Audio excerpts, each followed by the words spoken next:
Returns from the Russell 2000 U.S. Small Cap Index have been flat so far, but my next guest believes they could outperform large caps this year. Let's go to Carey Hall, head of U.S. small and mid-cap strategy at Bank of America Global Research. Thanks for joining us today. Thanks for having me. Why do you believe small caps could perform or outperform large ones? Well, I think, this year we're expecting that for the U.S. equity market, returns are going to be more driven by earnings growth and multiple expansion. Within the large cap part of the market, we're expecting some rotation out of, big mega cap tech and growth stocks into the rest of the index. And then we do expect some rotation into domestic small and mid caps.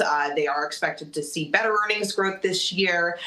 So if U.S. growth does hold up, and our economists here at BofA are expecting above consensus GDP growth this year, and we see earnings growth for small caps continue to recover out of the recent earnings recession.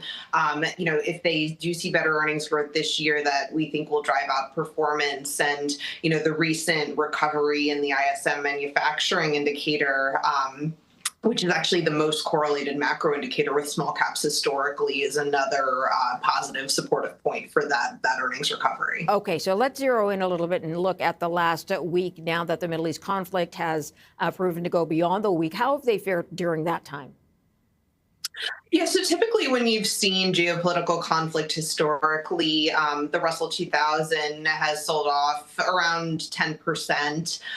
So typically a little bit more than large caps. So typically you do see small caps tend to underperform during the sell-off on macro shocks or geopolitical events. Typically for both large and small caps, that sell-off tends to be recovered within 3 months. And obviously the question will be, how long this persists, and the shock in oil prices, if it is a temporary shock or something that lasts a long number of months with oil sustainably above $100 a barrel. I think if in the event that oil prices sustained, high oil prices were to raise risk of stagflation, which is not our base case. In those environments, equities tend to underperform a number of other asset classes within equities. The Russell 2000 has held up better than the S&P 500 in historical stagflationary periods. When you look within equities, typically value stocks have tended to outperform growth stocks. I think, what would be a consideration for small caps this time around is their sensitivity to the Fed. If inflation is persistently higher, and that raises risks that the Fed stays on hold longer. So I think focusing on, areas of small caps that are less levered, less sensitive to rates in the Fed are where we would focus in that event. Okay, the U.S. court decision on tariffs would have helped out small caps, but there's still a tariff. So I'm wondering how limited the relief has been for them.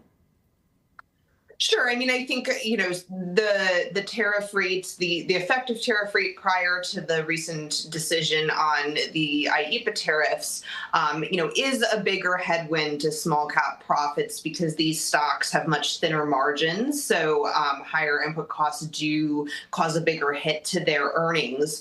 And corporates have been relatively resilient. You've obviously seen some impact from tariffs, but companies have been able to, use pricing power and other avenues to mitigate some of that impact. Companies also had built up a lot of inventory prior to the tariffs going into effect. But now, now that the IEEPA tariffs, we've seen that ruling, we do expect that the overall effective tariff rate will be several percentage points lower, even with the introduction of the temporary tariffs. So on a relative basis, that's a relative positive for small caps.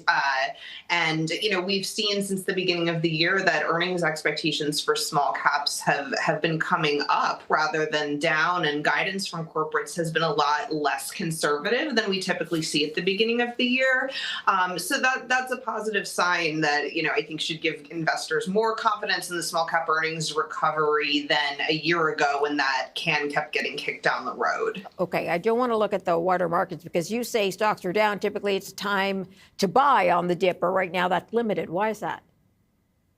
So when we think about the broader market and the S&P 500, we've been expecting that rotation out of some of the larger mega caps into the rest of the market that I mentioned.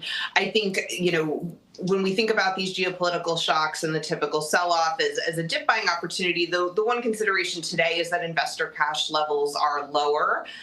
So institutional investor cash levels are at very, very low levels relative to history. Retail investor cash levels have come down in recent years based on our surveys. So there's less cash to buy the dip with, so that could limit upside for areas like mega cap tech, and potentially limit some of the upside for the overall cap weighted index. And for the S&P 500, we are more positive on the equal weighted index or your average stock than we are on the cap weighted index and mega caps. Jill Carey, got to leave it there. Thank you for your time. Appreciate it. Thank you.